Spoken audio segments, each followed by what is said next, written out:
அஸ்ஸலாமு அலைக்கும் வரஹ்மத்துல்லாஹி வபரகாத்துஹு. குர்பானி கொடுக்கும்போது ஓதும் துஆ.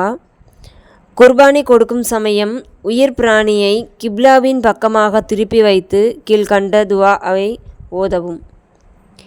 இன்னி வஜ்ஜஹது வஜ்ஹிய லில்லதி ஃபதரஸ் ஸமாவாதி வல் அர்த அலா மில்லதி இப்ராஹீம வனீஃபௌ வமா அனா மினல் முஸ்ரிகீன இன்ன ஸலாத்தி வனுசுகி வமஹியாய வமமாதி லில்லாஹி ரப்பில் ஆலமீன லா ஷரீக லஹு வபிதாலிக உமிர்து வஅனா மினல் முஸ்லிமீன அல்லாஹும்ம மின்க வலக அன்.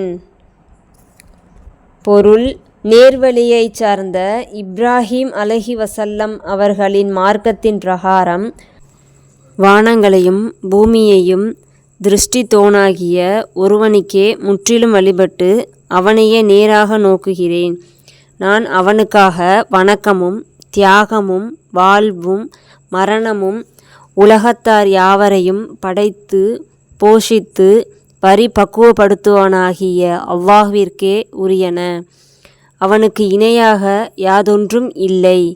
இவ்வாறு விசுவாசிக்குமாறு எனக்கு கட்டளையிடப்பட்டுள்ளது. நானோ அவனுக்கு வழிபட்டவர்களோடு இருக்கின்றேன். அல்லாஹ்வே, இந்த குர்பானி உன்னுடைய அருளில் நின்றும் உள்ளது, இன்னும் உனக்காகவே உள்ளது. குறிப்பு: அவன் கூறிய பிறகு யாருக்காக குர்பானி கொடுக்கப்படுகிறதோ அவருடைய பெயரை கூறி பிறகு பிஸ்மில்லாஹி அல்லாஹு அக்பர் என்று குர்பானி கொடுக்கவும்.